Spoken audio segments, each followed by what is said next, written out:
Breaking news pay scale প্রয়োজন, তবে এই মুহূর্তে সরকারকে নির্বাচনের দিকে বেশি ফোকাস রাখতে হবে বললেন মির্জা ফখরুল। তো দর্শক, নবম পে স্কেলের আজকের সবচেয়ে বড় নিউজটি শেষ পর্যন্ত দেখুন এবং শুরুতেই চ্যানেলটি সাবস্ক্রাইব করে রাখুন পরবর্তীতে নবম পে স্কেলের সকল আপডেট সবার আগে পেতে।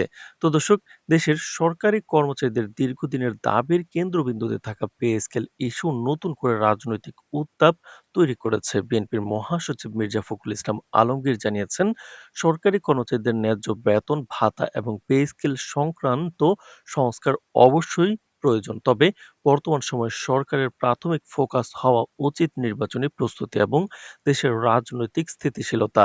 মির্জা ফখরুলের মতে, পে স্কেল ইস্যুকে সামনে নিয়ে আসা একটি অযৌক্তিক বা যৌক্তিক দাবি হলেও সরকার তা ব্যবহার করে নিজের রাজনৈতিক কৌশল কার্যকর করার চেষ্টা করছে। মির্জা ফখরুল বলেন, সরকারি কর্মচারীরা প্রতিদিনই মূল্যস্ফীতি, জীবনযাত্রার ব্যয় এবং নিত্য প্রয়োজনীয় দ্রব্যমূল্যের চাপের মুখোমুখি। এ অবস্থায় তাদের জন্য সময়মতো পে স্কেল সংস্কার দেওয়া একটি নৈতিক এবং প্রশাসনিক দায়। তবে এই মুহূর্তে সরকারের প্রধান দায়িত্ব হওয়া উচিত একটি অবাধ, সুষ্ঠু ও গ্রহণযোগ্য জাতীয় নির্বাচন নিশ্চিত করা। নির্বাচন ব্যতীত পে স্কেল বা অর্থনৈতিক সিদ্ধান্ত নেওয়া হলে তা দীর্ঘমেয়াদী স্থিতিশীলতা তৈরি করতে পারবে না। তিনি আরো বলেন, বছরের পর বছর ধরে পে কমিশনের বৈঠক, গেজেট প্রকাশের সম্ভাব্য তারিখ এবং চূড়ান্ত সিদ্ধান্ত নিয়ে সরকারি কর্মচারীদের মধ্যে বিভ্রান্তি বাড়ছে। আজ সিদ্ধান্ত হবে, কাল আবার বৈঠক হবে। এই অনিশ্চয়তা কর্মচারীদের হতাশা বাড়াচ্ছে। সরকার যদি সত্যি পে স্কেল বাস্তবায়ন করতে চায়, তাহলে আগে একটি বিশ্বাসযোগ্য রাজনৈতিক পরিবেশ তৈরি করতে হবে এবং নির্বাচন দিতে হবে। তো দর্শক, ভিডিওটির এই মুহূর্ত পর্যন্ত যারা দেখছেন, চ্যানেলটি সাবস্ক্রাইব করে রাখুন পরবর্তীতে নবম পে স্কেলের সকল আপডেট সবার আগে পেতে।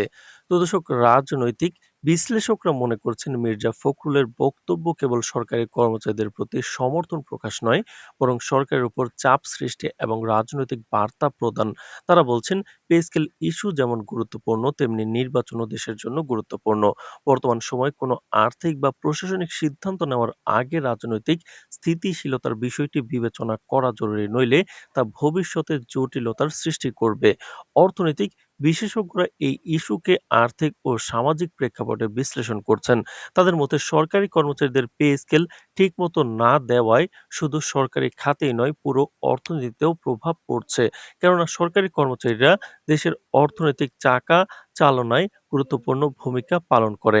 কম বেতন বা অনিশ্চিত পে স্কেল কর্মচারীদের ক্রয় ক্ষমতা হ্রাস করে, যা সামগ্রিক বাজারে চাহিদা কমায়। সেই সাথে অনিয়মিত পে স্কেল কর্মচারীদের মধ্যে হতাশা এবং অসন্তোষ সৃষ্টি করে, যা সরকারি প্রতিষ্ঠানগুলোতে কাজের উৎপাদনশীলতা ও নৈতিকতাকে প্রভাবিত করতে পারে। তো দর্শক, বিএনপি মহাসচিব আরো উল্লেখ করেন, সরকারি কর্মচারীদের ব্যবহার করে রাজনৈতিক সুবিধা নেওয়া নতুন নয়। নির্বাচনকে সামনে রেখে কখনো পে স্কেল, কখনো ভাতা বৃদ্ধি বা বিশেষ সুবিধার ঘোষণা দিয়ে প্রশাসনের একটি অংশকে প্রভাবিত করার চেষ্টা করা হচ্ছে। কিন্তু এসব কৌশলে ক্ষতিগ্রস্ত হয় রাষ্ট্র এবং সাধারণ জনগণ। কারণ অনির্বাচিত বা প্রশ্নবিদ্ধ সরকারের নেওয়া সিদ্ধান্ত ভবিষ্যতে টেকসই হয় না এবং নতুন সরকার এলে তা পুনর্বিবেচনার মুখে পড়ে। তো দর্শক, এদিকে সরকারি কর্মচারীদের সংগঠন ও ইউনিয়নগুলো পে স্কেল ইস্যুতে সক্রিয়। তারা সরকারের দিকে বারবার আঙ্গুল তোলার পাশাপাশি দাবি জানিয়েছেন, পে কমিশনের বৈঠকগুলোতে কর্মচারীদের প্রতিনিধিদের যথাযথভাবে অন্তর্ভুক্ত করতে হবে। উল্লেখযোগ্য হলো, কিছু কর্মচারী ইতিমধ্যে আন্দোলনের প্রস্তুতি নিচ্ছে যদি সরকার সময়মতো এবং কার্যকরভাবে পে স্কেল বাস্তবায়ন করতে ব্যর্থ হয়। তো দর্শক, ভিডিওটির এই মুহূর্ত পর্যন্ত যারা দেখছেন, চ্যানেলটি সাবস্ক্রাইব করে রাখুন পরবর্তীতে নবম পে স্কেলের সকল আপডেট সবার আগে পেতে। তো দর্শক, রাজনৈতিক প্রেক্ষাপটে দেশের চলমান পরিস্থিতি আরো জটিল। মির্জা ফখরুলের বক্তব্যের সাথে সামঞ্জস্য রেখে রাজনৈতিক বিশ্লেষকরা বলছেন, সরকারের প্রধান চ্যালেঞ্জ হবে সমন্বিতভাবে পে স্কেল বাস্তবায়ন করা এবং নির্বাচনকে সুষ্ঠু ও গ্রহণযোগ্যভাবে সম্পন্ন করা। এই ক্ষেত্রে যে কোনো দেরি বা অনিশ্চয়তা রাজনৈতিক উত্তেজনা বাড়াতে পারে এবং সরকারের উপর চাপ আরো বৃদ্ধি করতে পারে। সব মিলিয়ে পে স্কেল ইস্যু শুধুই অর্থনৈতিক বা প্রশাসনিক বিষয় নয়, এটি এখন রাজনৈতিক ইস্যুতেও রূপ নিয়েছে। সরকারি কর্মচারীদের ন্যায্য দাবি, রাজনৈতিক স্থিতিশীলতা এবং নির্বাচনের সময়সূচি এই ৩ টি বিষয় সরকারের জন্য সমন্বয় করার চ্যালেঞ্জ হিসেবে দাঁড়িয়ে আছে।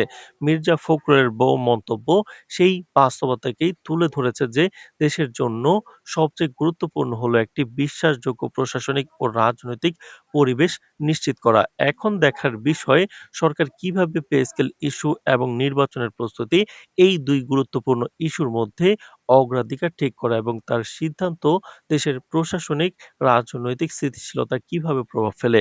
আর মির্জা ফখরুল জানান, দেশের জন্য গুরুত্বপূর্ণ সময়ের মধ্যে পে স্কেল ইস্যুতে ৩১ ডিসেম্বর বৈঠক আয়োজন করা অনুপযুক্ত। বিশেষ করে দেশের সাবেক প্রধানমন্ত্রী খালেদা জিয়ার মৃত্যুর প্রেক্ষাপটে এই সময় সরকারকে নির্বাচনী ও রাষ্ট্রীয় দায়িত্বকে সর্বোচ্চ প্রাধান্য দিতে হবে।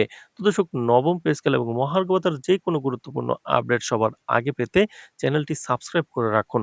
আজ এ পর্যন্তই, ধন্যবাদ।